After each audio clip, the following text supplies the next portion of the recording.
What makes this Pica pencil a better choice than a traditional carpenter pencil? After all, the classic carpenter pencil has its advantages. It won't roll away when you set it down, it can be easily sharpened in the field with a utility knife, and let's be honest, they're practically free. Has anyone actually bought a carpenter pencil? They seem to just show up on site. I've always appreciated carpenter pencils, but for the past 6 months, I've been testing out Pica pencils to see how they compare. In this video, we'll take a look at the Pica Big Dry, Pica Dry, Pica Fine Dry, Pica Gel, and the Pica Ink.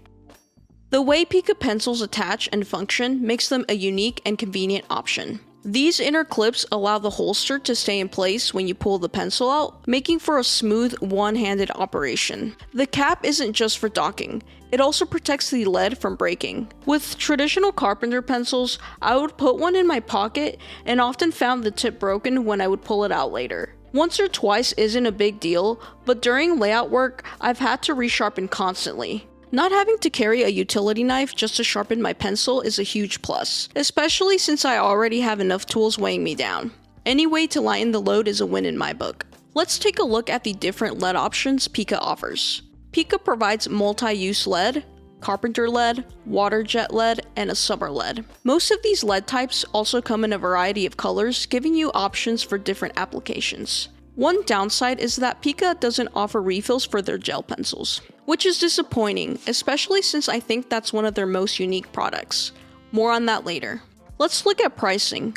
The Pica Big Dry is $20, the Pica Fine Dry is $18, the Pica Gel is $14, the Pica Dry is $13, the Pica Ink is $10.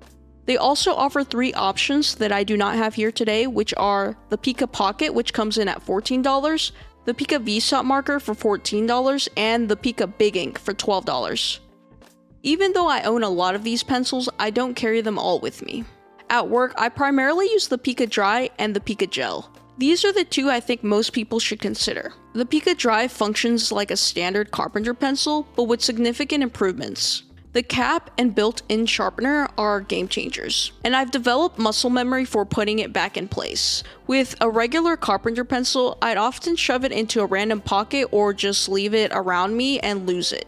When doing layout, especially on concrete, it's easy to lose sight of my marks since they blend in, and other traits are marking the same pencil marks on concrete surfaces. That's where the Pica Gel excels. Its high contrast makes my marks stand out, and it works on nearly any surface. Metal studs, masonry, dirty or oily materials, you name it. However, since it's a permanent marker, I can't use it once we start taping, as it will bleed through. I mainly rely on it during the layout phase. Here's why I don't use the other Pica pencils. The Pica Dry is useful when hand planing, as I can mark an entire board to see high and low spots. But honestly, a large crayon does the same job, so I don't find it worth buying, especially at $20. The Pica Ink feels just like a regular Sharpie. The only situation where I'd recommend it is if you frequently trace foam, like Kaizen foam, where it might offer an advantage. The Pica Fine Dry is just another iteration of the Pica Dry, so I don't find worth buying. If I had to recommend just one, it would be the Pica Dry. It's the closest thing to a traditional carpenter pencil, but with far more versatility. If this video was useful to you, please consider subscribing. See you on the next one.